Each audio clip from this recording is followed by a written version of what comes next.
How is everyone doing today? It is the Chase Carter Concept Podcast for October 13th, 2020. Hope you enjoy the podcast. So, what do we got today? The NBA Finals happened last Sunday. LeBron James won his fourth NBA title against the Miami Heat in 6 games. It took him 6 games. I'm going to shit on LeBron. It took him 6 games to get rid of a team that has no all-star, superstar on the team. Congratulations. Man, what a rough road it took for him to get there. Whoo! But in all seriousness, it's amazing. He's won 4 titles out of the 17 years he's been in. He's went to the finals 10 times. He has 4 championships. People don't count the first time when he got there against Tim Duncan and got swept out of the finals. People don't count that, and that's fine.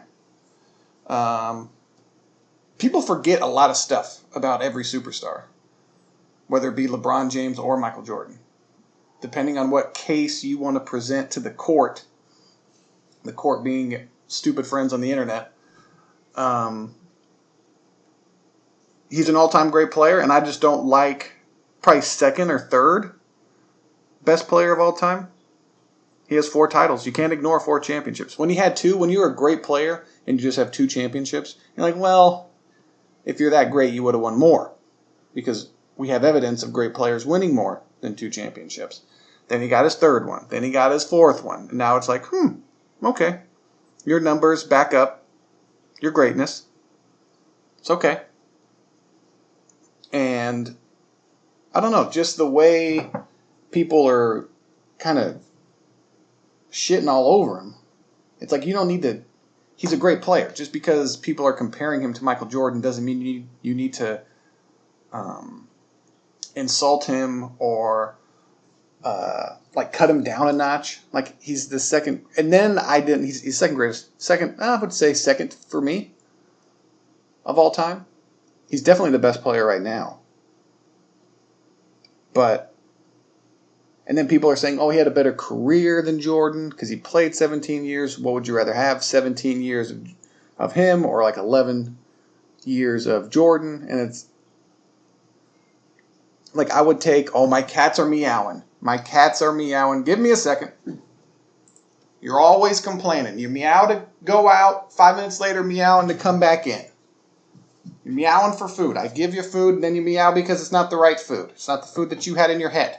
I don't have ESP. All right?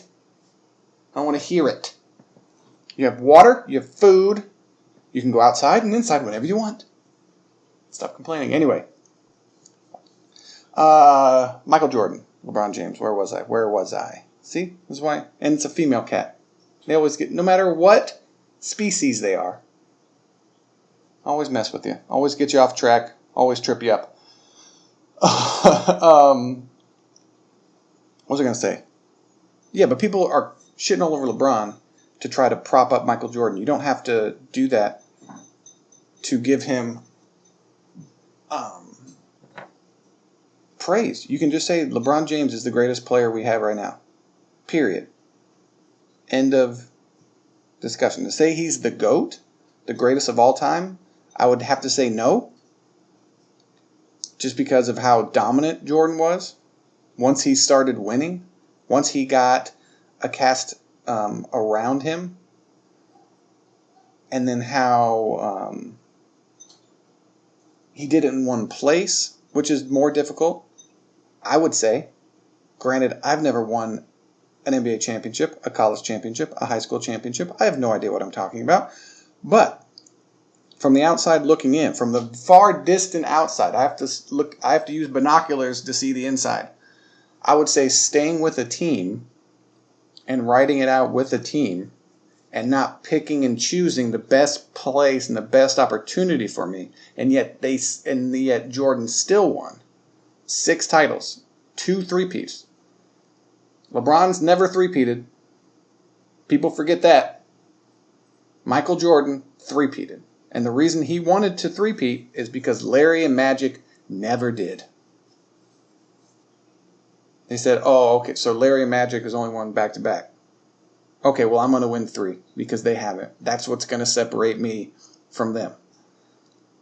And if LeBron wants to be better than Jordan, in my opinion, if you're thinking along the lines of Jordan, he'd have to four-peat. If LeBron James had four-peated in his career, if this was the 4th championship he had in a row with the Golden States out there, with all these great teams out there, you can make an argument that he's the greatest of all time. Now, if he just had 4, then obviously you can make an argument, well, Jordan had more championships. He had back-to-back 3-peats. Let's see LeBron James win back-to-back 4-peats. And then it just gets crazy. It gets crazy. But just appreciate that we have one of the greatest players, even if you're a LeBron James hater. He's one of the top 5 greatest players of all time. And if you dislike him, he's one of the top 5. If you hate him, he's at least in the top 10. That's not disrespectful. When he came out and said, "I want my damn respect," dude, nobody doesn't respect you. If there's one person on this planet that you would say, "Hey, who would you be afraid to guard?" It would be LeBron James. Who would you not want to guard? LeBron James. One-on-one, who right now in the world, he'd be number 1. There's no question about it. So who is disrespecting you? Just because people nitpick at you, hey, LeBron James, if you're one of the 10 people that listen to this, if you're that great at something, people have to nitpick at your flaws, and your quote-unquote flaws are still greater than 99% of the basketball population. Saying, "Oh, LeBron James is great at this, he's great at that, he's the best at this, the best at that," but he's not the greatest mid-range pull-up jump shooter. "Oh, I can't believe you're disrespecting me." No. You're not great at everything. No player is great at everything. All players have weaknesses. All players. And it all depends on what you see as a weakness. Jordan had weaknesses, maybe not in his game, but he had weaknesses as far as his mentality, his all me first mentality. I can do this by myself mentality. And then Phil Jackson was like, "Hey man, you need to, hey." Plus, maybe he just didn't have good enough teammates and he didn't see that. But it's the same thing when Jordan would get on his guys. That's how Kobe got on his teammates. It's like, "Hey dude, they're all not you. They can play the best. They can work out just as much as you, just as long as you, even more, double, and they still won't be as good as you. You're special and you work harder than everybody else. You have God-given ability and you work harder. That's what makes you great." That's one of the reasons Kobe didn't like Shaq. He didn't work hard. He worked just hard enough. Or not saying he didn't work hard. He didn't work as hard as Kobe, which is an insane amount of work. So when you have that kind of, I don't know, but I honestly think, great players like that need that kind of criticism to push them. Otherwise, LeBron James is just going to rest on his laurels. He's like, "Oh, I'm the best player in the world. What do I got to prove?" And Kevin Durant said, what bugged me, he's like, I don't have to prove anything to anybody. Well, in the grand scheme of things, no. But if you want to be considered one of the greats of all time, yeah, you do. You have a responsibility to prove yourself every single night you're on the court. You have to put up and be impressive every single night. It's that whole, I think, who was it? It was some baseball player. It was like Joe DiMaggio, or he was older in his career and he ran out a triple. He's like, "Well, why?" And someone asked him, "Why didn't you just pull up for the double? Why did you sprint all out to go for the triple?" And it's because he said, "Oh, here we go. Here's the lawnmower man. I'll be right back. Be right back." Joe DiMaggio. All right, the bad man is gone. Let's see. Cat was just meowing at me for no freaking reason. See how there's no noise in the background? Love it.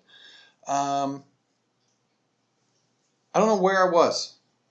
I could go back and listen, but I want it to be a free flow. I want to learn how to stay on topic be entertaining. Well, you're not either. I know. But just the whole debate. I don't know why people are going so far on one side shitting on LeBron James, and then on the other side, not giving him feeling like he's being disrespected. Like, you're so good, people have to bring out that you shoot 74% from the free throw line, 70% for your career or whatever. Like, that's how great you are, that they have to nitpick at little things like that. That's how great Jordan was. You can't really argue about his greatness once he had a team around him that he was winning with. And then people say, oh, he wasn't as good as a three-point shooter back as it is today. Like, well, nobody's as good usually. It's like saying he wasn't as in shape as, a great, name your player. Well, because modern medicine is better today. People worked out differently and better today. They have this thing. I saw I think it was James Harden doing it. It was a pressure plate on the ground. It's like a smart gym, and they hold a certain amount of weight, and the weight is determined by the percentage of your weight, of how much you weigh, and also your muscle mass and your force that you can generate. So it's not too much or it's all these different things combined. And then you jump as high as you can. And then your second jump is measured in percentages by your first jump. And then if you fall below 60% of your first jump, you stop working out. That's how they determine you could end up getting injured or it's too much. And I'm like, Michael Jordan just did incline. His revelation was, hey, we should work out and stretch. I'm getting beat up by the Pistons. Maybe I should lift some weights and become stronger. It's like, what? That was your revelation? Now the revelation is everyone has their own individualized workout with iPads and charting everything. What is your heart rate? What's your oxygen level while you're working out? It's like, you do realize these athletes are better now because they have better research and science. Larry Bird drank beers. There's a reason he looked like a player who drank beers, and he was looked kind of slow, mainly because he's white, and white objects seem to move slower than other colored objects. But it's just interesting seeing people argue and have this debate. And you can say Michael Jordan was the best player to me. LeBron James can't be in that discussion because he lost more finals. He lost more finals than he won. You can make that argument. But then is there an argument to make like a Jerry West argument where he went to the finals so many times? But then this getting to the finals, is that the goal? Getting to the finals? Like once you get there, you're judged on a different level. Like you're a great player like LeBron James. So when you get there, you're supposed to win. But it all depends. And people say Jordan kept so many people from championships, and he did. And LeBron James hasn't. There's that argument. Like everyone is Kawhi, Steph got championships. Before KD came, then KD came, and they got two more. So KD's getting titles. Duncan beat him. And in his prime, with a young Kawhi Leonard who wasn't Kawhi Leonard yet, with Manu Ginobili and Tony Parker, with Danny Green, coming up big in the finals. And if you think about it, the only people that won when Jordan was around was when he was younger. And that's pretty much it. I mean, Houston Rockets got 2 titles in between. But I would have loved to see the Houston Rockets and the Chicago Bulls play in the finals. Let's see what Jordan does going up against a all-time great center. I mean, Patrick Ewing was, I would say, all-time great center, but he's more defensive-minded, I would say. I wouldn't look at his offensive game and say it was smooth and skillful. I mean, he lost to a young Shaq, but then he came back and beat a young Shaq. But he lost to a young Shaq when he wasn't ready. Like, you can make that excuse. He wasn't ready, but he played. So if he played, if he's in the NBA and he put on a Bulls jersey and he laced up cool Jordan shoes, he's Jordan, right? So people give him a pass for when he came back. People don't give LeBron James a pass for anything, it seems like. It's weird. I'm on the Michael Jordan side, but yet I'm arguing kind of for LeBron James. But I don't understand the disrespect thing. You're the second to third greatest player in the world. That's not disrespect. And to a legion of young fans who have only watched you, you'll be the greatest player to them. It's like once certain generations die out, the history will obviously change. And it's the same thing from there was Bill Simmons, who jokingly he's a Boston Celtics fan, and he likes to give Laker fans shit. But he's made a good argument saying that the Los Angeles Lakers don't have 17 championships. They have 12 because 5 of them came when they were the Minneapolis Lakers. And the person who won all those championships, George Mikan, his jersey's not even retired in the Staples Center.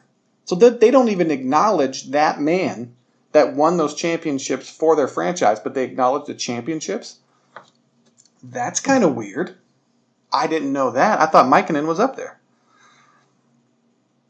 But it's the same thing. If you were alive when Minnesota won those championships and then went to LA, and then the Los Angeles Lakers were saying, well, we have 5 championships, people in Minneapolis are like, fuck you.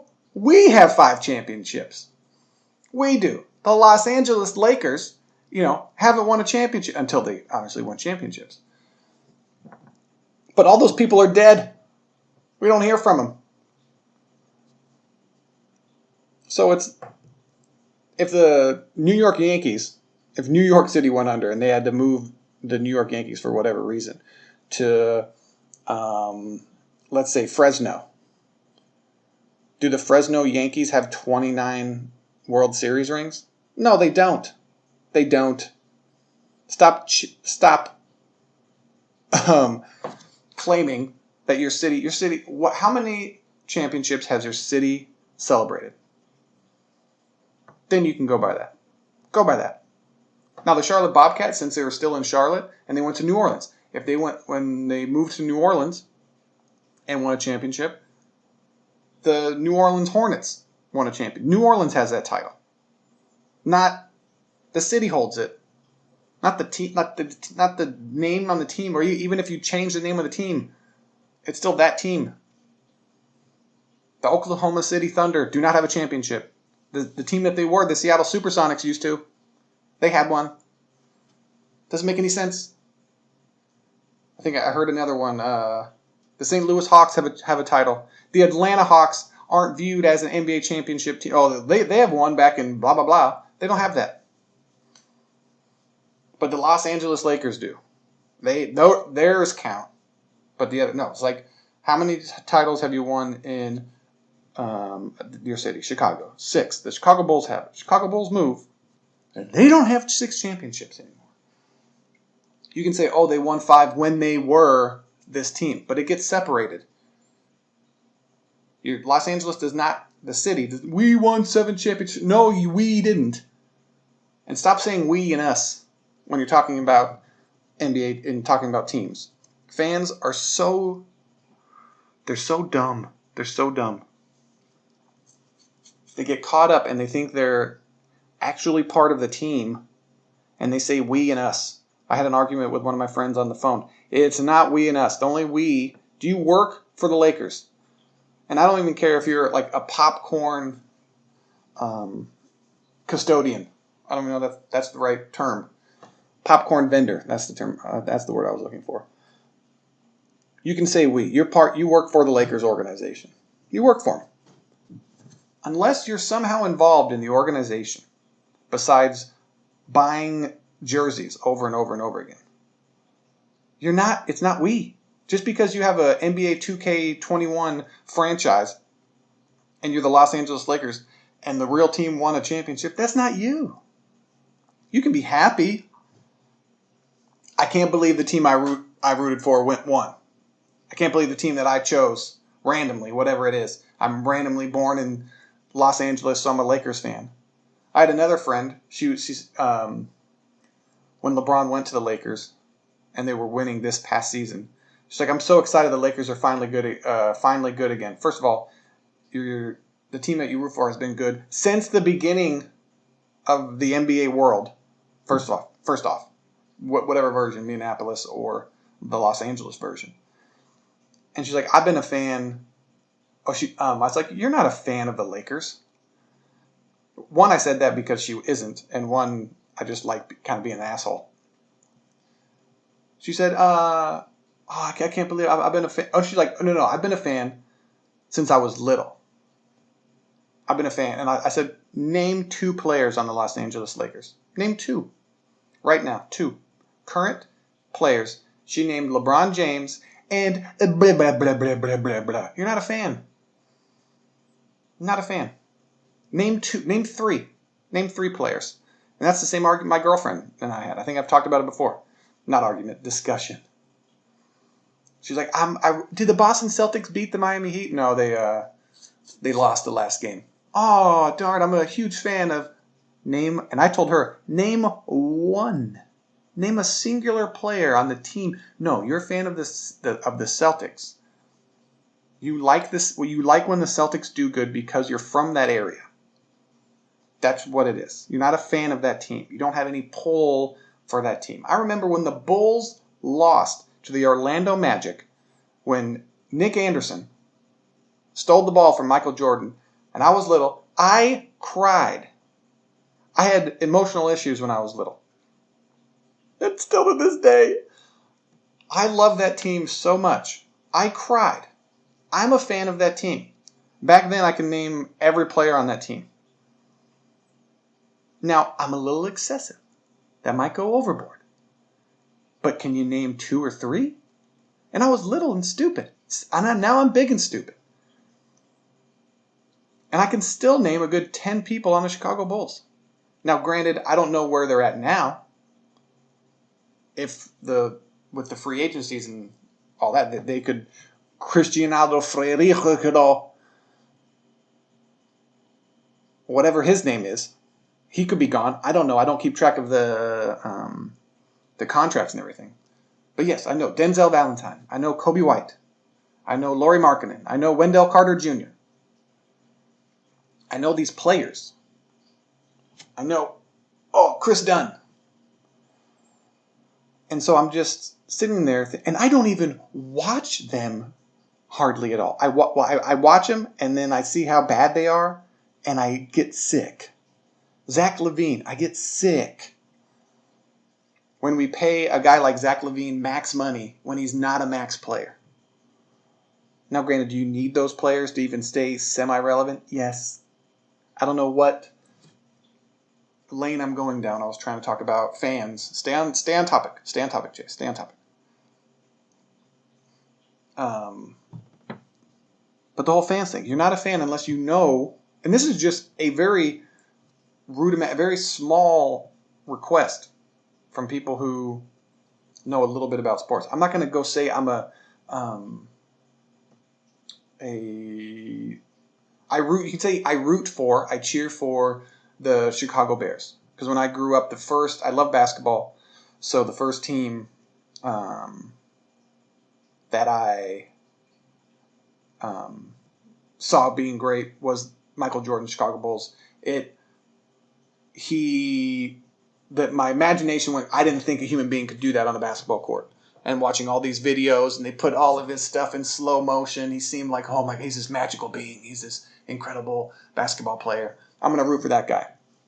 And then when watching him and then seeing him finally win and how much it meant to him, that's okay. I love that guy. I love that competitor, that aspect of him, and how he wouldn't give up. How he's just, no, I'm going to figure out a way to win. I'm going to figure out a way to win. Not go join a bunch of different teams and figure it out that way. How do I win in Chicago? How do we win? How do we get better?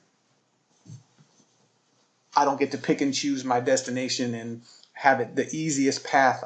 Now, granted, it's not easy ever winning a championship, but there are paths that are easier and easiest, or harder and easier. Dirk Nowitzki's one championship in Dallas means more than, I don't know, Robert Horry's, you can say, his 7 titles. Because he obviously, well, that doesn't really, I don't know if that makes sense. But it means like 2 or 3 of LeBron's championships. And it means more to fans watching that, seeing him struggle with one franchise. That's why Kobe is so revered, is he stayed there. Granted, he did ask for a few. He asked for trades multiple times, but maybe that was just a negotiating tactic to put pressure on the upper management to get better players on his team.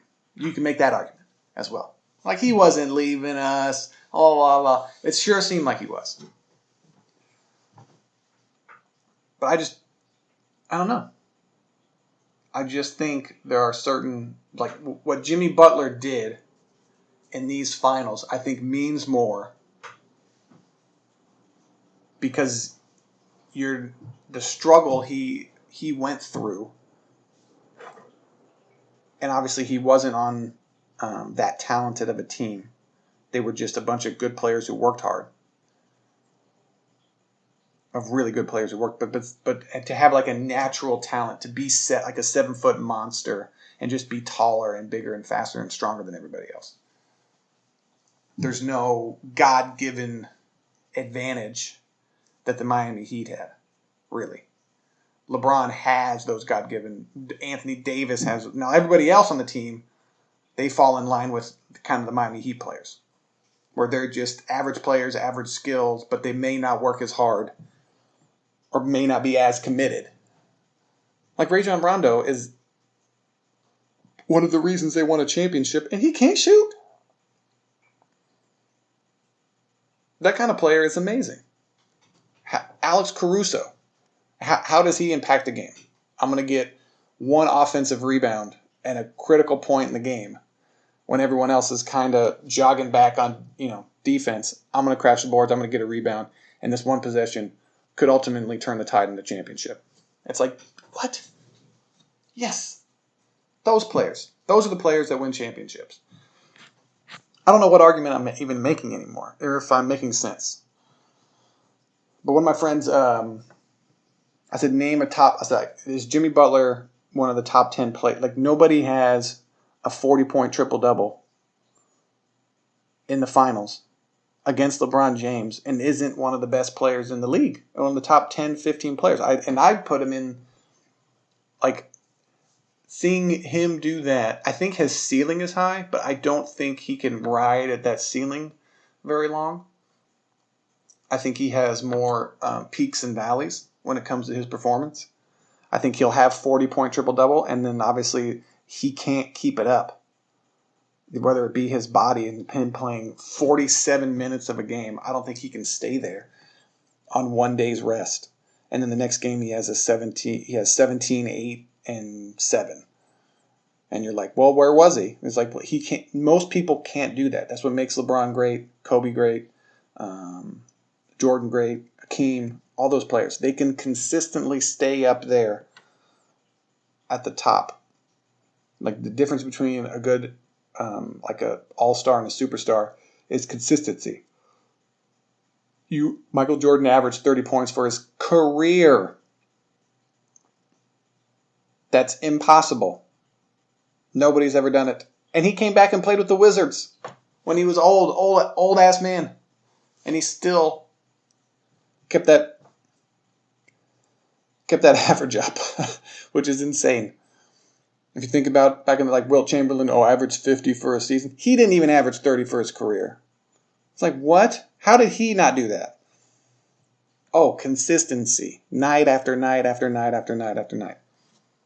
LeBron James, I wonder if he went more towards scoring if he could. Obviously, you would think he could, but is it that exhausting to average 30? He averaged 20. He's basically at 27, 7, and 7 his whole career, which is amazing. And Jordan's at 30, like 5 and 6 or 5 and whatever, 6 and 5.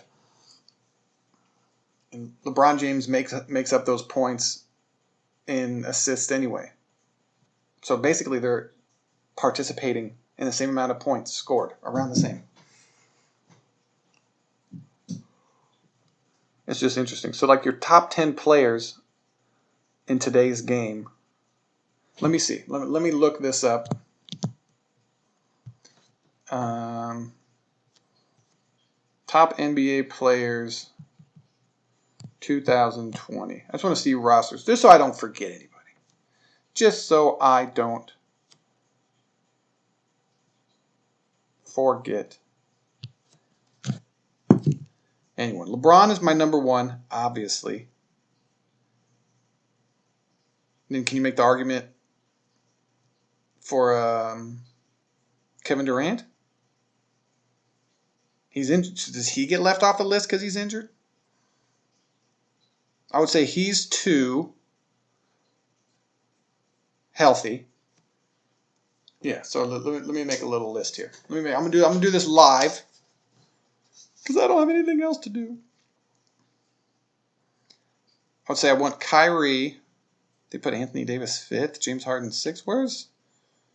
Oh, they didn't even put Kevin. They put Kevin Durant as the 9th best player in the league.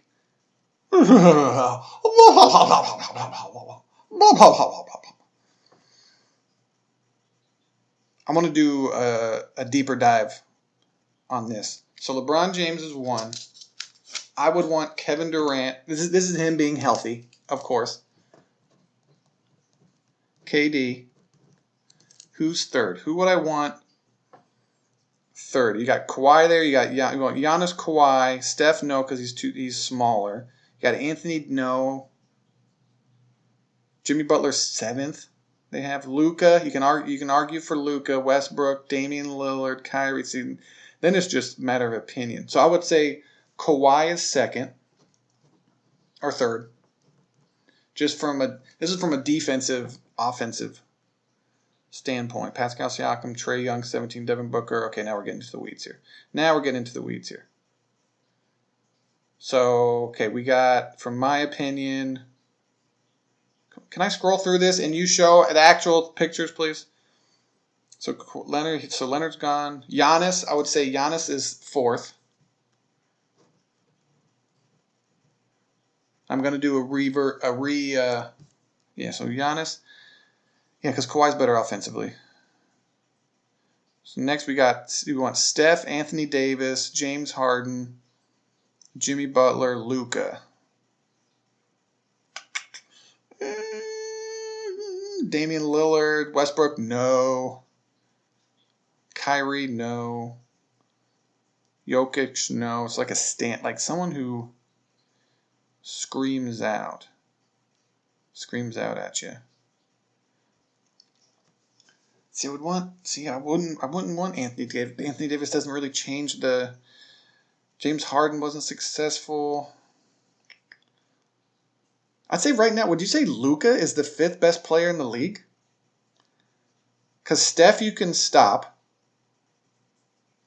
We've seen Steph stop before, certain offenses, but they just double him, and he's smaller and they're more physical with him. Anthony Davis hasn't been this Anthony Davis, or hasn't been successful usually at all by himself. James Harden, one of the best offensive players, but I mean he was one in Chris Paul injury away from beating the Warriors that one year. Luka just offensive, but it's too soon for Luka. It's too soon for Luka. Let's see him do it for one more season than before. Offensively, yes. I would say Anthony Davis is 5th. Steph is 6th. Would I rather have Anthony Davis or Steph Curry? I'd say Steph. Steph changed the game. Giannis hasn't changed the game. So Curry, Anthony Davis. I definitely want Anthony Davis over James Harden. Well, I don't know. I'm just going by the playoffs. James Harden. I'm going to make a rash decision here. I'm going to say... No, because James Harden's defense... Yeah, so AD is better because defensive purposes. What am I talking about? Okay. Forgot. I was thinking just about offense for a second. Who would I rather have? AD, definitely. Would I rather have Jimmy Butler or James Harden? I'd say just because James Harden's more. So I would say Luka next. So Luka,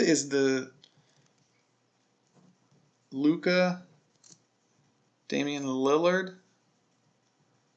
I would go Damian. Would I rather have Damian Lillard or James Harden? That seems like the next. Damian Lillard or James Harden? Who would I rather have? I'd say Dame. So disrespectful to James Harden. James Harden or Russell Westbrook. I'd pick James Harden. Russell Westbrook or Kyrie Irving or James Harden. I'd pick James Harden. Nikola Jokic, Donovan Mitchell, Paul George, Pascal Siakam, Trae Young, Devin Booker, Joel Embiid, Karl Anthony Towns, Klay Thompson. I'd rather have Klay Thompson over all these dudes, to be honest. But actually, as a player, what they've shown. So what is that? 5, 6, 7, 8. We got Dame at 8. We can go James Harden 9. These are just loose. I'm not really thinking about it.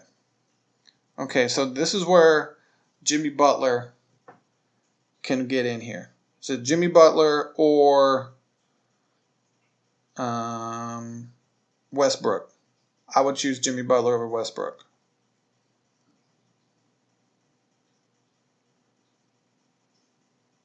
I don't know. I'd choose Jimmy Butler. Defensively, yes. He can't go off crazy like Russell Westbrook, but Jimmy Butler or Kyrie Irving?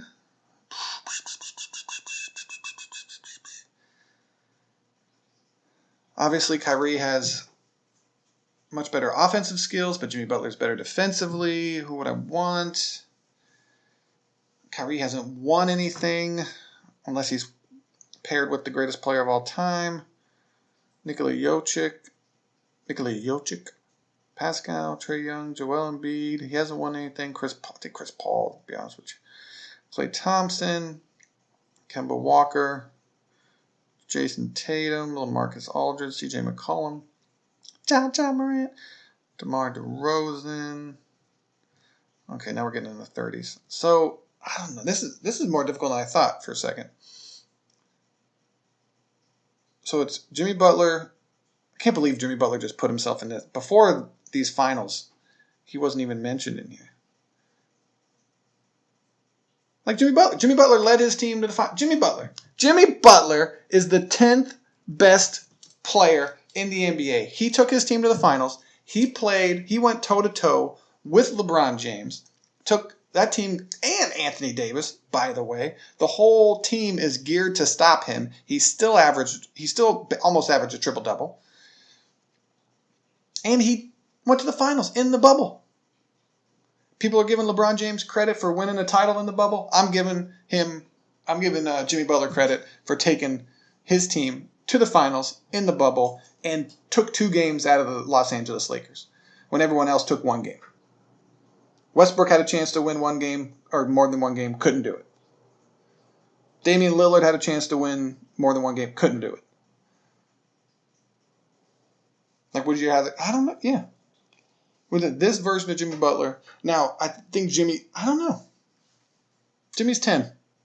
Jimmy's 10 in my book. In my quick, that was me putting the paper down. In my quick top 10 NBA players of right now list. I want to do it more in depth. I didn't think about it. Now, about 20 minutes of random girlfriend stories. I know this is what everybody is waiting for. I was playing Sea of Thieves with her, and I stream it online. I got up to 3 viewers on Twitch. That's right. And probably 2 of them were my close friends. One random person messaged me and told me, "Hey, good stream, entertaining, but be nice to your girlfriend." And so, because me and her, we, if she's not doing something, I give her shit for it. And if something goes wrong, or if I assume when because I'm at the helm, I'm at the wheel of the ship, always driving, and then so when we're both on the ship and I say, hey, I want to go to the harpoons, which are at the complete front of the ship, I'm thinking she's going to go, okay, well that means that the helm is unmanned and nobody's driving, so I'm gonna drive it now. I'm gonna take over, and I assume she knows that. Just how in a car, and this is how my brain works. I think in a car, if I just get out of the front seat and hop in the back seat to do something, and she's in the passenger seat, what's she gonna do? She's gonna grab the steering wheel, correct? Now that's more urgent matter, but I like to overreact and pretend video games are real. So I would think she would grab the helm and steer the ship. I go to use the harpoon to turn the ship quickly. You can shoot the harpoon out, grab a boulder or a rock that's next to you, and you can basically kind of drift around an island or drift around a rock. So I go to do that, and she's not at the helm, so I'm thinking she's going to turn like hard left while we turn right around to equal it out, equalize the forces out so we can go straight. She doesn't. She's just sitting watching me do this. Not at all concerned about the ship. And I'm all, Corey, what are you doing? Why aren't you at the helm? I didn't know. And she has this really funny, like innocent, sweet voice. And she goes, I didn't know what you wanted me to do. And I said, well, if I'm driving and then I stop driving, well, your initial reaction is to just let the boat drift naturally. And it was bad communication by my part. I should have said, hey, I'm going to leave the helm. I'm going to operate the harpoon. I need you to make sure we don't run into anything. But I thought all of that was implied when I said, hey, I'm going to go use the harpoon because we're being chased by people and we need to make a hard turn. Now, granted, we made the hard turn, hit a rock, stopped dead in our tracks. The people behind us, we went on the left side of the rock. They went on the right side to cut us off on the other side. And so when we hit the rock, we bounced back towards the direction we were going. And so because we crashed, we didn't end up getting boarded and all of our stuff stolen. So it worked out in the end, which is hilarious. But it's still her fault. And I will remain hard on her. Because that's how she learns. No, but I do need to stop. It feels weird because I need to stop raising my voice at my girlfriend when we play video games. But it's not I'm actually yelling or mad at her. It's just a competitive. Say if you're playing Monopoly, Monopoly is not a team game. Like you can make like alliances in Monopoly, but it's just really interesting. It's just a competitive team aspect, and I'm used to get somebody's attention. I just need to learn how to talk to her better. I think that's what it comes down to. But then if I'm too nice to her, if she messes up, and I'm like, oh, that's fine, doesn't matter. She goes, oh, you're just being nice to me because I'm a girl. And I'm like, I can't win. I can't win. Either I'm too mean to you or I'm too nice and ignoring things. So what is it? There's a perfect medium that nobody knows about but you. Unbelievable. Oh, and we found out she's always really slow to do things. Whenever I ask her to do something on the ship, it seems like she takes 8 times as long as other people do. And I'm like, she's not slow. She knows how to control things. She's not stupid. So I'm like, what's taking her so long? And the way she moves around always seems slow, at least by turning left and right. Come to find out, her sensitivity, I don't know if I've talked about this, is on 2.5 instead of 5. Now, people who don't play video games are like, what does that mean? And all the other people who play video games are like, what the hell is going on? I'm at 5. I don't like a real quick movement speed because it's just too much. So I've bumped mine up to 5.5. But she was at 2.5 speed. No wonder why she can't do things. No wonder why. We've been playing forever on 2.5. Good Lord. I don't know what's wrong with me in general. I didn't notice how slowly she was turning and equate that with her controller's sensitivity settings. I'm an idiot. It's my fault. I should know these things. We've been playing more. We had to go back to Destiny 1. We're still playing more Destiny. She calls it Identity, which is annoying and entertaining. She'll come up to me after work. I'm sure she will today. We played 2 missions. We played a mission and a strike yesterday. We had to go back to the original Destiny because we dipped our toe in Destiny 2. She didn't understand it because their tutorial system is god-awful to new players. God-awful. She got dropped in to this world and she has like 4 different currencies she can use to buy things, legendary marks, and they don't explain any of it at all. They just drop you in the tower, the shared world, and it's like, here you go. We're gonna assume that other players are gonna be nice to you and explain all this stuff. There's YouTube videos you can watch that are hours long. No, make a good tutorial system. And so we were discussing that. I'm saying I'm really disappointed in Bungie for not being more welcoming to new players. And this is years out. This is Destiny. The first one came out 8 years ago. It came out on there was a 360 version of Destiny. And your story still people can't follow it. She's like, wait, what's the Traveler? What is he exactly? Because all they say is the Traveler showed up here. Like, well, what is he? We don't know. Is that a mystery? Well, then say that in the story. She has all these different. Obviously, you can't explain everything to your story, but your story is supposed to be at the beginning. It should be basic to where you understand it. Then you get fantastical with it. Then you open it up.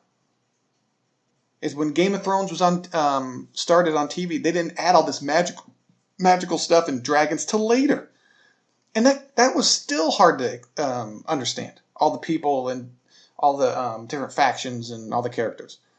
But if you start out with a basic understanding principle, then you start adding areas of mystique or what have you.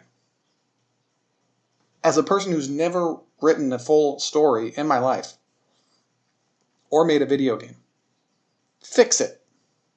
And then I was on Google News and I saw an article. Destiny 2 remake beginning of game for to make new players feel more welcome. I'm like, oh, finally. I think I may have saved it. Let me see if I saved it. I'm pretty sure I did. Actually, pretty sure I didn't because I'm dumb. Did I not? And I saw some crazy here. Destiny 2's intro is getting overhauled to make it more welcoming. I want to read. Ow! Hit my knee. I'm okay. This is by Kotaku.com. Kotaku. Starting out Destiny 2 as a new player is a bit of a mess at the moment. You're almost immediately thrown into a huge solar system full of weird economies and esoteric systems. Left to muddle through years of old content, Bungie plans to change that next month with a completely new tutorial experience. It's pretty bad your game comes out and you have to redo the beginning of it. Starting November 10th, when Beyond Light launches, new players will still be resurrected in the Cosmodrome by a ghost, only this time they'll stick around for a while and meet a new character who will help them guide them on their way. His name is Shaw Han, and he's busy investigating Hive activity with his fire team. In between helping him shoot stuff, it sounds like he'll teach new players about the game's sometimes convoluted progression system. Here's how Bungie explained in this week's blog post. As a new player, you'll spend your first few missions getting antiquated with the state of the world in Destiny 2. You'll have the opportunity to take a few weapons out for a spin, find engrams to try different armor, and see our progression systems. And have some time to learn to navigate the user interface, to understand quests, bounties, collections, and more. All of this will happen before you set foot in the tower. Oh, thank you. Thank you so much. These are things you should have thought of when you were making the game, but it's okay. It's okay. All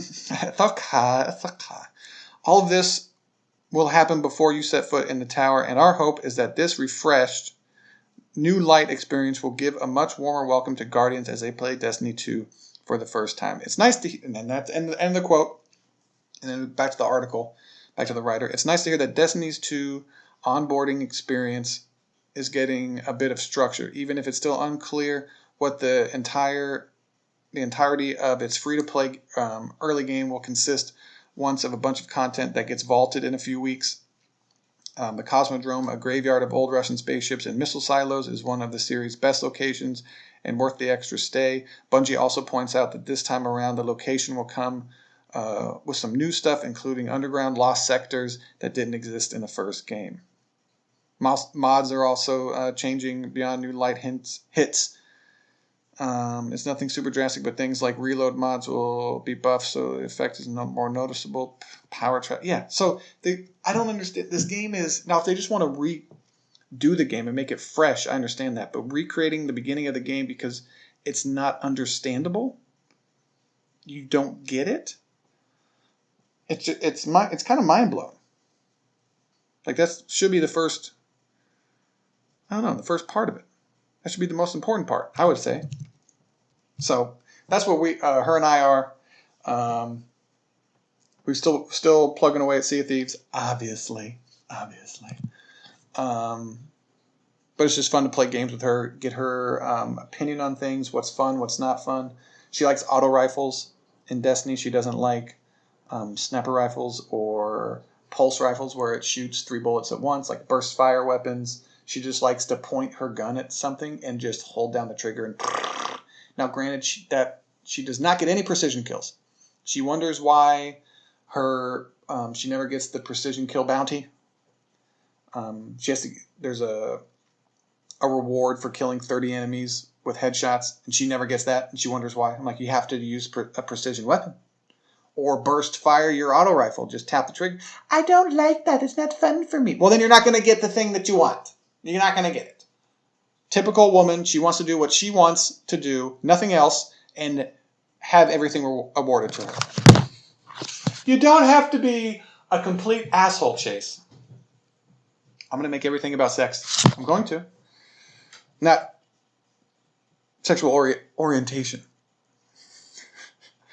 And then, so I'm going to talk about Assassin's Creed Odyssey real quick. I know it's an old game, and I don't care that it's an old game. I want to talk about it. It's new to me. I like it. This is what I'm playing. I'm loving the game. There's two things. One is very, very small. One is very, very small. Are you going to talk about your dick, Chase? No, I'm not. Assassin's Creed Odyssey, there's when you go back to the real world, or the present time, you get on a computer and you get to access these audio files that tell you little bits about the story. And the audio files have the wave, like the sound waves. So whenever somebody talks into a computer, you have these bursts of sound, and it's a wave, basically. And the more you talk, the more the line wave. You've seen it in movies before. It's kind of hard to explain. But you see it move whenever they talk, and when I'm talking into this program right now, when I speak louder, the decibel bar goes up, and then when I don't talk, it goes down. They have that in the game, but it's just randomly moving, and then the audio isn't synced with the movement. And I'm just like, how hard is it just to record the dialogue? You already recorded the dialogue. Just record the sound wave, or the sound bar, whatever you want to call it, moving. Because the sound bar is going all over the place like somebody is crumbling up Christmas packaging paper. It's all over. It's jumping all over the place. And the person talking is, yes, there was a mission where we moved through Paris and into the hotel, and they're just talking real normal, real calm, and they're just explaining a story. And the lines are going all over the goddamn place. They're jumping around. I'm like, this doesn't make any sense. And they also, what I liked, it's one of the audio things was completely in French, and they didn't put any subtitles to it. And I'm like, well, what is that? It was a 30-second long clip in French only. There was no English version of it. So I'm like, how am I supposed to know? I got really nerdy. I brought out Google Translate and I put it up to my speaker. Found out what it was. It wasn't anything important. They were just talking about an explosion that happened in France, and some hotel got robbed. I believe they were talking about it. So it was just kind of interesting to figure. I'm like, why didn't the game just put it subtitled? But maybe they wanted you to use Google Translate. It's a conspiracy, man. Another thing in Assassin's Creed Odyssey, there is a mercenary system. So I thought there was a set number of mercenaries in the game. So let's say there's 50 mercenaries out in the world, and they're kind of like mini bosses walking around the world. And apparently they have their own lives, and they have their own place where they live, and then where they patrol looking for activities or whatnot. And granted, this is back in ancient Athens. This is in Greece. And so when you get into trouble, when you do things against whatever, Spartans and their government, your bounty goes up. People witness it. So if you kill people, obviously your bounty goes up. If you steal things and people see it, your bounty... Now, you can kill people and nobody sees it. Your bounty's not going to go up. But if you kill people around others and they see it and then you get into a fight, your bounty goes up. And the more you do this, obviously it goes up more. The mercenaries will leave you alone, obviously, if you don't have a bounty on your head. Completely leave you alone. And they travel like normal. They don't get into areas where they shouldn't or whatever. So I'm fighting. So I get into a fight in this fort. And in the fort, they have a bundle, I don't know what you would say, like a bundle, I don't know how you would say it, a bundle of sticks in this huge pot that they light to signal for backup. And you can either let them light it and then you have to fight more people, or you could booby trap it so when they light it, it explodes. And that's the only way they can communicate with anybody outside the fort, because it's in Greece, it's in Athens. They don't have cell phones. They can't call the police or anything like that. So you deal with, you take on the whole fort. Nobody outside the fort knows what's going on. Now you can make the argument that a civilian sees it and goes and gets the mercenary. You can make that argument. But that aspect has to be in the game. Because they tell you the mercenary just patrols. And if you get in trouble around the mercenary will see you. The mercenaries, so if you get into a fight that lasts longer than 3 minutes, inside a sealed off fort, here comes 2 or 3 mercenaries to come get you. And then you fight off that mercenary. Here comes 2 or 3 more mercenaries that are supposed to have their own home and their own jobs and their own area of patrol that weren't in the area before. I checked out the area before. No mercenaries. I go into an area, I cause a fight, and then I hear the mercenary horn. Boo! Did you get a text message? How did you come here? How did you get here? How did you know this was going on? How? Now, if you want to make it a system, say like Red Dead Redemption, where there's a witness, and then they run off and you have to get to the witness before they get to the police or whatever, then do that. Otherwise, that's not how it's supposed to work. But there's all these different things. You add realism to a game and it's supposed to be believable, let's say. And then there's these different aspects of the game that make it... But I don't know if you can always... Because once you create a system, that system creates other holes. You have to cover up those holes. And once you cover all those up, then that creates more. More possibilities equal more areas for things to go wrong. More sections. But it's just... It was so annoying. I'm like, I'm fighting these people. Not these people and the 3 mercenaries that just randomly spawn on this island. I'm on an island. How did they get here? Did they charter a boat? I don't think so. And I kept checking the map. I get into a fight. I'd wait 30 seconds. I'd check the map. Okay, no mercenaries around here. So they didn't overhear. Chling, chling, chling, chling. They didn't overhear it. They're nowhere near the fort. And they still, what's going on over here? And then they're like tamed jaguar also fights alongside them. It's like, how did you guys know I was here? Nobody in the outside city knew I was here, but you knew from 8 islands over. Doesn't make any sense. I'm looking forward to playing more Assassin's Creed. Looking forward to playing more Destiny with my girlfriend, seeing her takes on it. And she's just kind of, she didn't know what was funny. I think I've talked about it before, but I'm not too sure. She didn't know, if you played video games before, first-person shooters, they usually have a radar. And if anything pops up around you, there'll be red dots. But you're in the center, and how they have it, you're an arrow or a triangle, and you're at the point of the triangle, the tip of it, that's where you're facing. So that's how you kind of orient yourself in the game world. Well, she thought she was like all the blue circles, or she thought there was a blue circle and then the triangle. She didn't know she was the triangle, the center. So there's all these different aspects or mechanics of video games that I take for granted that I already know. And she had a hard time getting around the world. And I'm like, what? Why are you having a hard time finding these objectives? I don't understand. And then so I go to her screen and she goes, look, I'm this blue circle, and I go left, and then the blue circles, the green, sorry, I'm colorblind.